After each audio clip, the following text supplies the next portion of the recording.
to a place where blind men see. Yeah, that. It's like that, but less good. Like I don't even think that's good, but like it's less good than that. It's like I don't even know. Like it's shit like that. My God is an awesome God. He reigns from heaven above with righteous power and love. My God is an awesome God. Like that. That Oh shit. my god, that was so good. I know, right? It was great. I'm selling 3 albums. Tell it to everybody in the church. I've been dodging taxes for 5 years and the IRS finally found me, so we really need to meet these CD sales numbers. Didn't know Red Jumpsuit Apparatus was one of those, but they were. Yeah, there's a reason I only liked one of their songs. Flyleaf, Red Jumpsuit Apparatus, Skillet, Devil Wears Prada. Some of these are interesting. Many of them are not. But praise bands, they're like the breakouts. They're the ones that have enough about them that is at least mildly like compelling to like be somebody's favorite band, right? But praise bands in general, broadly, for the most part, very, very mid. I would say less than mid. Like, very low quality. Like, technically competent, I guess, but not, like, good. I feel like a variant of it I'd be familiar with is Lecrae. He's a Christian rapper who's super churchy people love, but I would never stand him since I never saw him do an obvious ripoff of Kanye's song Lamborghini Mercy, where he was... Oh, ever since I saw him do... where he was all, Lord have mercy and pity you and your son. Oh, yeah. Praise bands love doing parodies and rewrites of popular songs because they're incapable of making their own unique content because it has to have the same chord progression and lyrics as their previous thing. I'm being mean. I am. I'm mean-spirited about this, and you're just going to have to accept that I am a mildly unreliable narrator. Hi. Why would they have to come up with original content? Because they're just expressing their religion. Exactly, yes, precisely. And frankly, if you don't buy their album, you are oppressing them. I agree. And it's an example of how Christians are actually the most oppressed minority in America, despite being a majority and running the country. Yeah. Will the real Slim Shady please stand up? Yeah. I do a lot of Ubers, and so many of them around here are playing Christian rock on their radios the whole trip. I mean, it's their car, but I hate it. Yeah, it's rough. Holy shit, did Chad Creed just take over the stream? Yeah. Changing stream title to Praise Stream? Please no. I heard that song so much. Yeah, it's f***ing wretched. The hell I walk into, I'm dunking on praise bands. Hi, Hot Cole.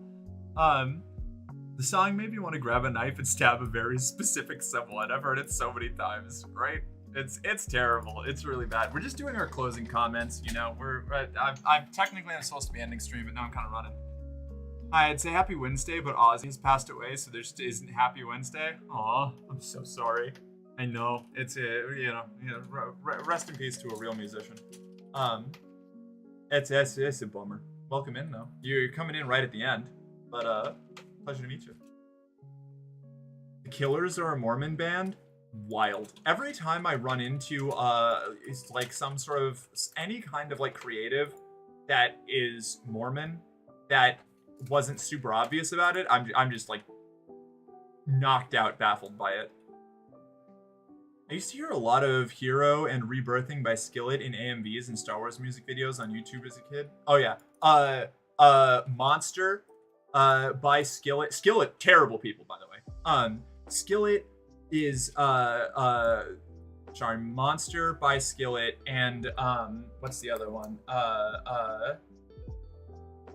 There was another Skillet song that were both like huge in AMVs, and I can't remember the second one, but I heard a lot of that too when I was a kid. Lindsey Sterling is a super Mormon? Really? You know, I can see it. I'm surprised, but I can see it. Yeah, that makes sense. Yeah, exactly. I already ordered 1,000 CDs of Rick's music. Thank you. I'm never going to deliver it because I didn't want to pay for the production costs, but I will take your money. I found that out around the time Lindsay had some questionable comments about the Me Too movement. Oh no, did she? I stopped paying attention to her a long time ago, so I didn't know about any of that. Rest in peace. May the Prince of Darkness find peace in eternal darkness. Yeah, there you go. Yeah, the Mr. Brightside people. Yep. Wait. Oh yes, the Killers. Yeah, all their songs are Christian based. That tracks. That tracks in hindsight. Ozzy's have to get his royalty check from the devil. Ozzy lived a long, good life, and he still went way too soon. I'm shocked Ozzy lived as long as he did. Considering his life habits. But you know what? Good for him for making it as far as he did. May I recommend a raid? Absolutely. Give me the rec. I can't guarantee I'll do it, but I'll at least take a peek.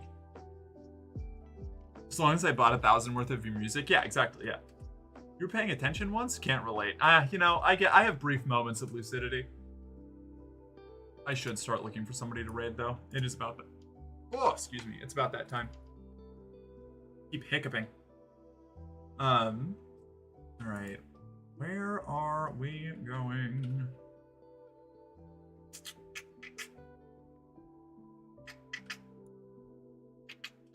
But I just got home from work. I'm sorry, it's late. Sometimes I go to 10, but just chatting streams are hard for me to run that much later on. It's like a lot more social energy. I burn out a lot faster. I don't know if I found her via a raid or a collab from one of the streamer friends, but here, Vampirus. Tragic? Yeah, I'm sorry. I'll catch you another time, I swear. Let's see. You said Vampirus? Vampiris.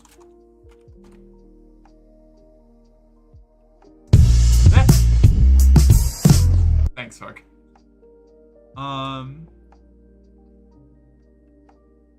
Let's see. Yapping and myrrh. Okay. All right. Okay. All right. All right. I will add that. Let me just see. Let me take a quick look real quick. Oh, it's a redeem. Yeah. Hey. Vibes are chill. All right. All right. Okay. All right. Give me a quick sec. I'm gonna just run through my who's up and online here real quick.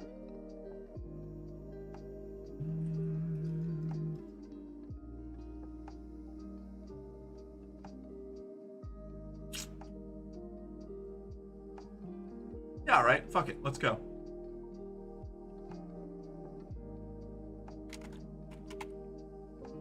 Cow is on? Oh, you talking about Thorny? Wait, Thorny's on? Hold on, wait.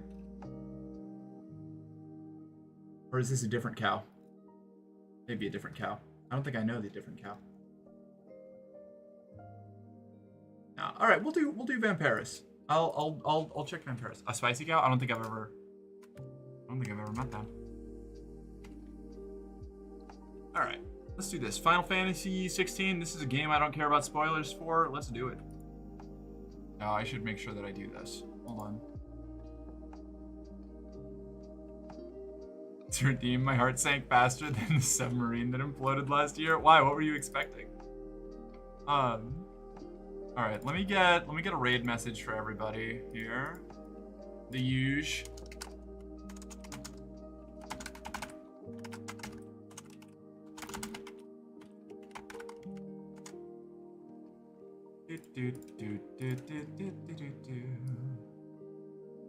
Copy that, drop this, launch that, there we go. If you've got access to my emotes, you can use the one with the raid flag and the barking dog. If not, you can just do the normal line.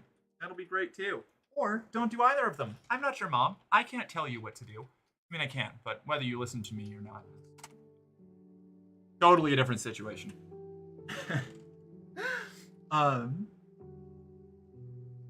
But yeah, thank you all for being here.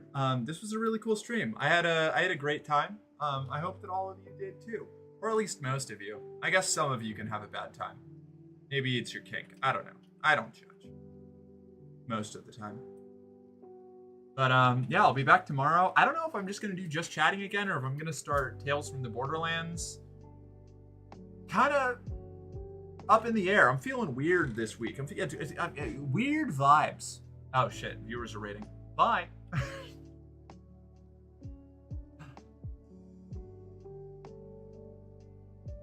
Oops.